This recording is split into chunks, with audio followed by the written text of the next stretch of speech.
Shalom e bem-vindos de volta ao Israel com Aline. Hoje estamos em Beit Shemesh, uma cidade bíblica importantíssima, ligada aos reis de Judá, ao roubo da Arca da Aliança e também à praga de hemorroidas. Veremos escavações arqueológicas novíssimas que acreditam ter encontrado o local exato da Arca da Aliança. Então, se vocês estão preparados, vamos começar!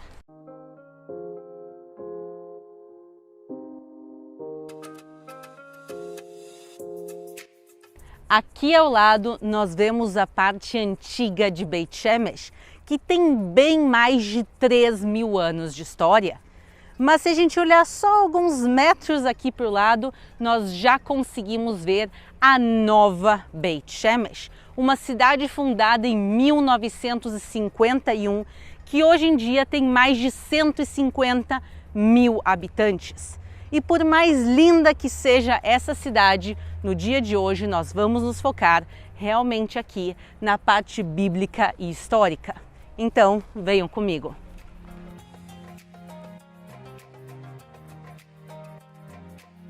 Esta cidade foi fundada pelos cananeus e se chamava originalmente Beit Shemesh ou Ir Shemesh, que significa a Casa do Sol ou a Cidade do Sol.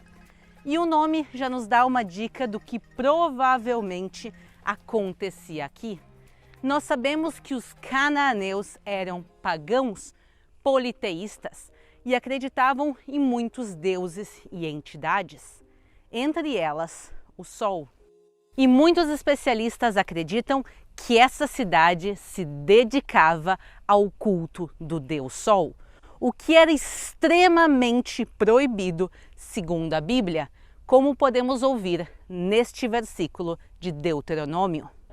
Quando levantarem os olhos para os céus e verem o Sol, a lua e as estrelas, a saber, todo o exército dos céus, cuidem para que vocês não sejam seduzidos a inclinar-se diante deles e prestar culto a essas coisas que o Senhor, seu Deus, repartiu a todos os povos debaixo dos céus. Com a entrada do povo de Israel na Terra Prometida, todo esse território vai ser dividido entre as 12 tribos. E esta zona aqui de Beit Shemesh é destinada à tribo de Judá. E mais especificamente deveria ser uma cidade dos levitas. Os levitas eram uma tribo que não recebem um território unificado, e sim eles vão ser espalhados entre as 12 tribos de Israel, já que eles tinham um papel muito importante, um papel de cultuar a Deus e ajudar as outras tribos a também se aproximarem do Deus de Israel. E talvez não foi uma coincidência que eles recebem justamente essa cidade. Talvez a ideia era que os levitas ficassem aqui cultuando ao Deus de Israel para terminar definitivamente com o culto ao Deus Sol. Então, esta deveria ser uma cidade dos levitas, mas não é exatamente assim que acontece na história, porque tem outro povo que compete pela mesma região, e este povo são os filisteus, um povo vindo da região de Caftor, no sul da Europa, com navios, e eles chegam através do litoral e começam a conquistar cidade após cidade, e conquistam toda a região aqui próxima de nós. E então toda essa zona era uma zona de fronteira entre o território do povo de Israel e os filisteus. E então aqui tinham constantemente conflitos e batalhas. Um exemplo disso é o próprio Sansão. Ouça o nome dele, Shimshon, o homem do sol. A gente vê que o nome dele está conectado aqui à região E a cidade que ele nasce, que é a cidade de Zora, ela fica simplesmente a 3 quilômetros daqui, e ele batalhava pelo povo de Israel contra os filisteus. Então a gente vê como tudo está conectado historicamente. Beit Shemesh, Assunção e as constantes batalhas contra os filisteus.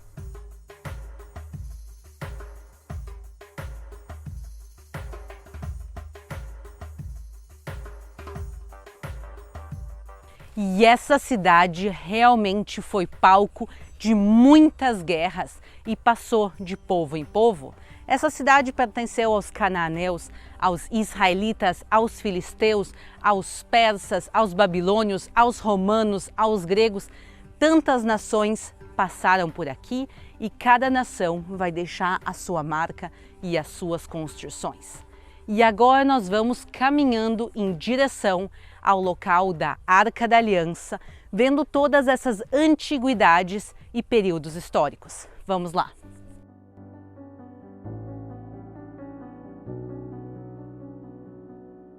Olha, eu sei que o nome da cidade não é por causa disso, mas tá um sol no dia de hoje, um calor que nos ajuda a imaginar realmente como era a vida difícil das pessoas nessa cidade. E aqui a gente está vendo escavações arqueológicas que nos mostram uma partezinha da cidade, mas antes de a gente ver a cidade em si, a gente vai conhecer os subterrâneos dela, porque nós vamos descer agora para a parte de baixo da cidade de Beit Shemesh. Venham comigo.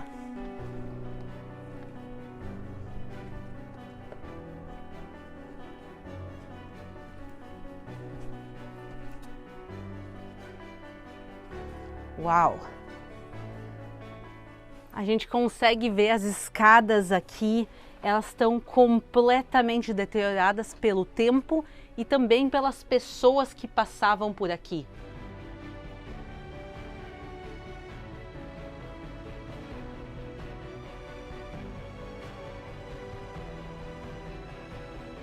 Vejam que colossal esse sistema de água. Ele foi construído há 3.000 anos atrás e ele ficou em uso até a invasão assíria do ano 701.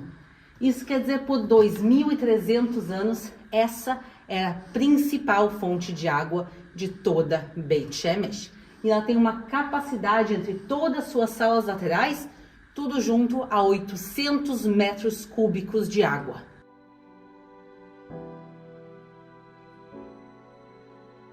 Entre as muitas guerras que aconteceram aqui em Beit Shemesh, uma das mais tristes foi uma guerra entre irmãos, quando o reino de Israel decide atacar o reino de Judá.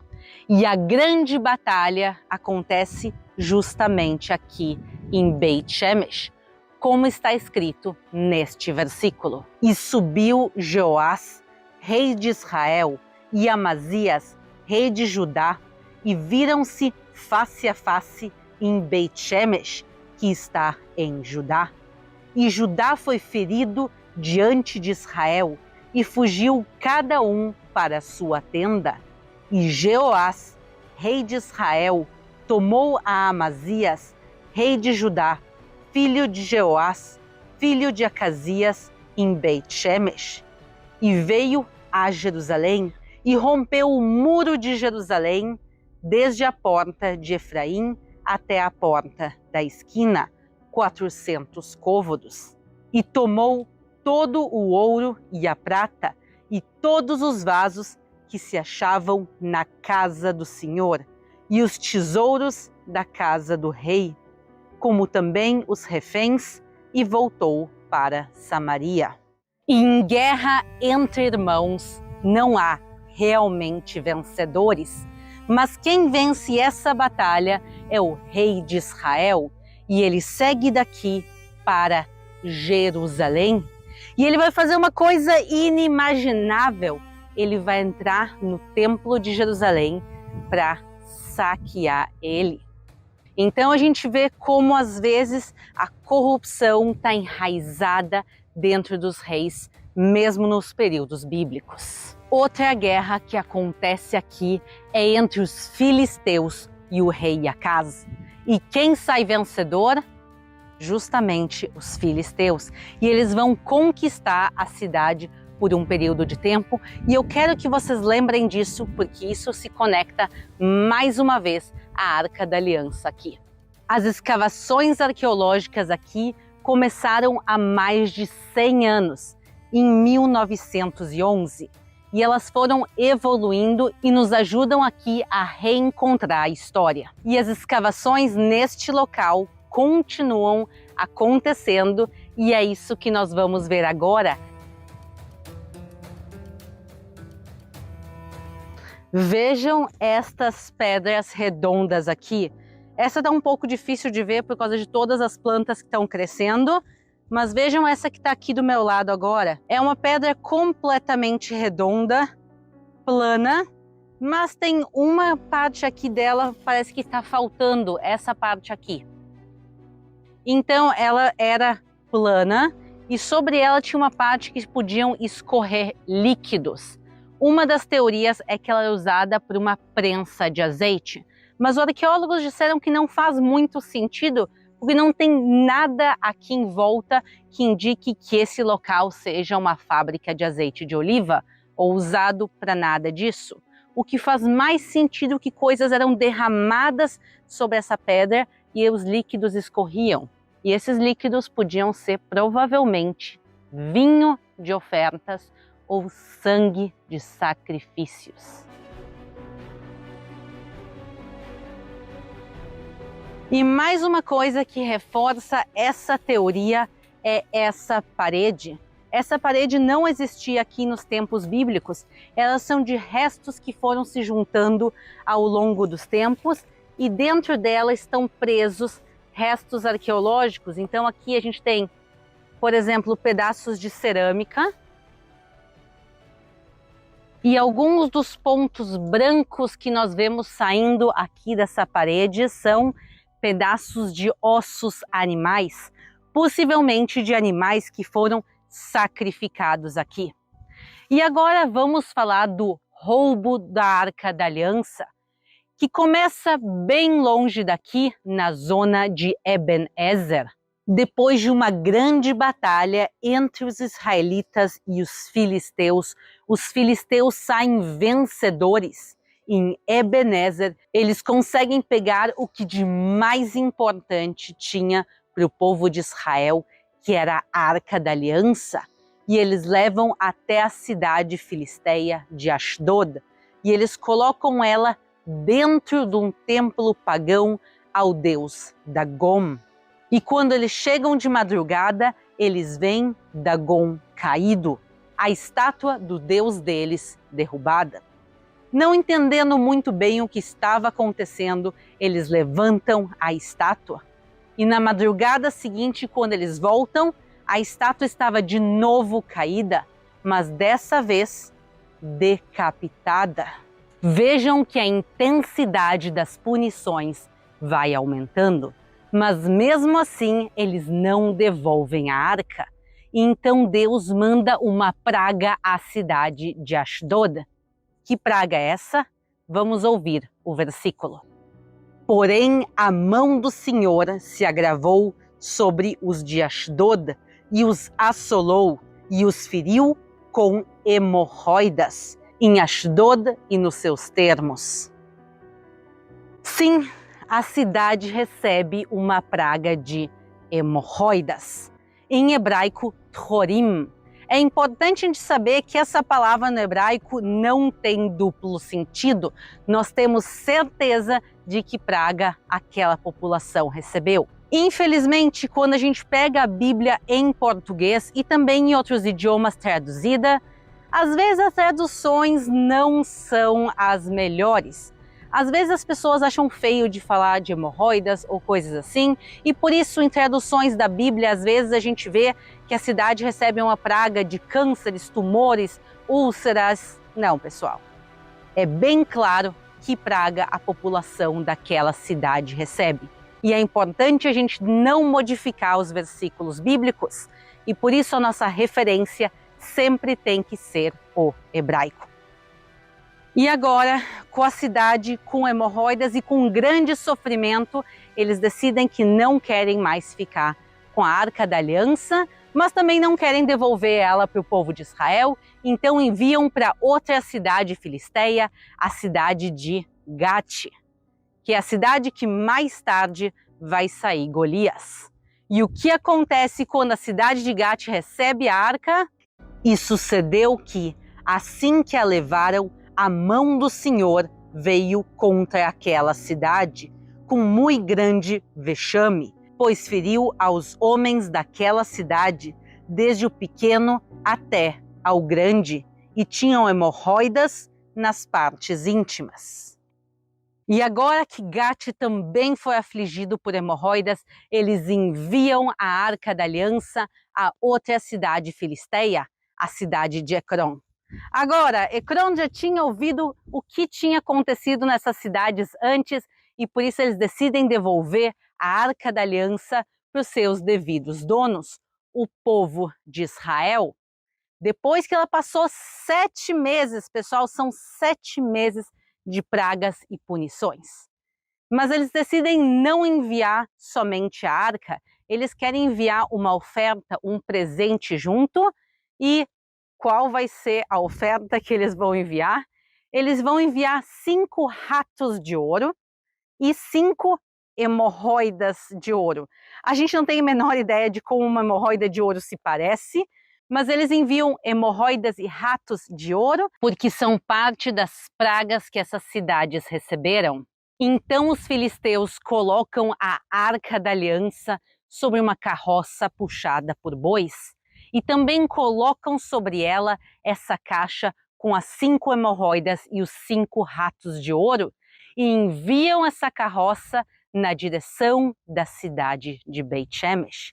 E a Bíblia nos conta que haviam pessoas aqui em Beit Shemesh olhando para os campos e eles veem de repente uma imagem que para eles deveria parecer realmente fantástica. Eles veem de longe a Arca da Aliança se aproximando e eles buscam ela e trazem ela até aqui, até Beit Shemesh. E a Bíblia fala que colocam ela sobre uma grande pedra, como está escrito neste versículo. O carro veio até o campo de Josué, o Beit-Semita, e parou ali, onde havia uma grande pedra. Eles cortaram a madeira do carro em pedaços e ofereceram as vacas ao Senhor em holocausto. Os levitas desceram a arca do Senhor e também o cofre que estava junto a ela, em que estavam os objetos de ouro, e os puseram sobre a grande pedra. No mesmo dia, os homens de Beit Shemesh ofereceram holocaustos e sacrifícios ao Senhor. E onde está essa pedra sobre a qual foi colocada a Arca da Aliança? Ela possivelmente está aqui e nós vamos agora conhecê-la juntos. Então, venham comigo.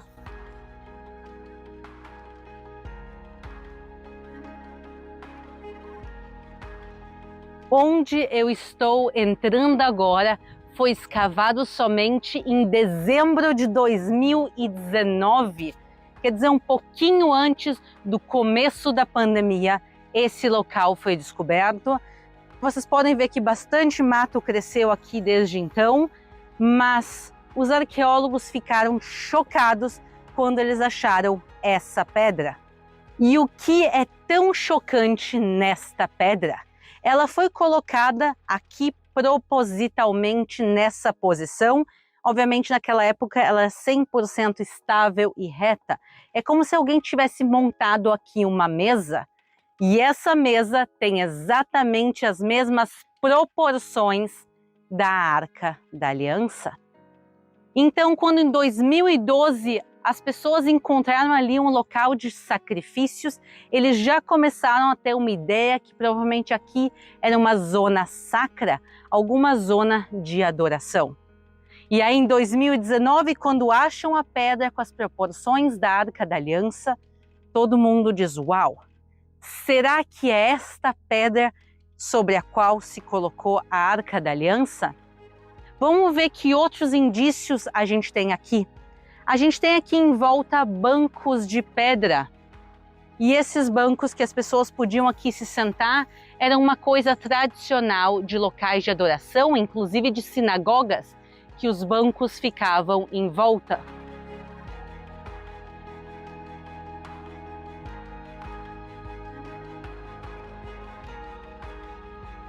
E mais um indício que nós temos aqui são as linhas pretas na parede.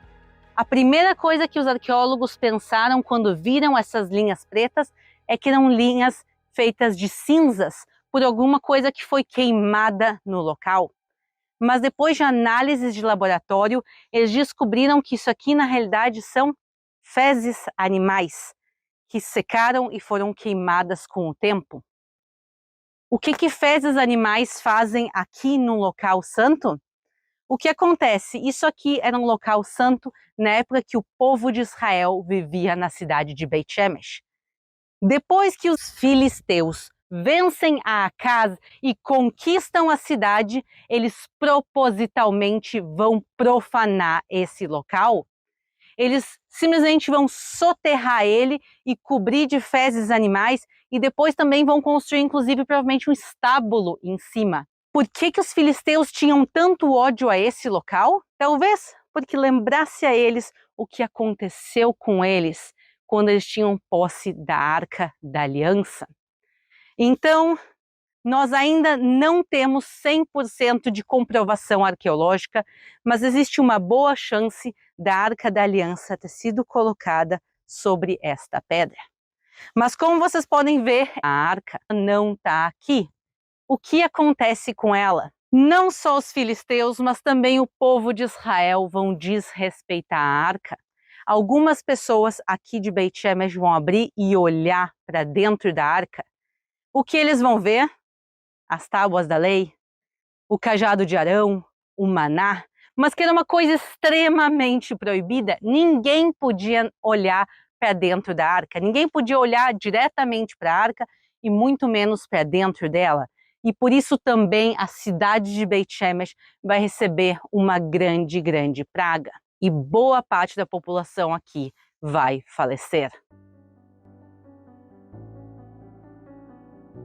Isso nos mostra que Deus vai punir todos aqueles que desrespeitam a Ele e a Arca da Aliança, tanto aqui em Beit Shemesh, o pessoal do povo de Israel, como os filisteus. Mas aqui em Beit Shemesh eles só precisam de um aviso, porque logo depois dessa primeira praga, eles vão pegar a Arca da Aliança e enviar a Criat Yarim, outra cidade que pertencia ao povo de Israel, já bem mais próxima de Jerusalém. E depois de alguns anos em Criat Yarim, a arca finalmente vai ser levada a Jerusalém e depois colocada dentro do Templo de Salomão. Tudo isso começou a ser descoberto em dezembro de 2019. Isso nos mostra quanto mais a arqueologia tem para nos revelar sobre a história de Israel, tanto aqui em Beit Shemesh como em todo o país. Hoje nós aprendemos um pouco mais sobre a história do Aron Abrit, a Arca da Aliança e da praga de Tchorim, de hemorroidas. Pois é, como a gente falou, nem sempre as traduções da Bíblia ao português são fidedignas, mas cada pedacinho da história bíblica nos ajuda a entender uma questão muito maior e mais profunda. Então, se vocês querem aprender hebraico do conforto da casa de vocês, eu recomendo o curso online do Instituto Rosen. Eu vou deixar um QR Code aqui na tela, também o link está aqui e também na descrição, para aqueles que querem se aprofundar ainda mais nos seus estudos de hebraico para entender melhor a história de Israel e da Bíblia. Eu agradeço a todos que assistiram o vídeo no dia de hoje. Um grande beijo e a gente se vê na próxima.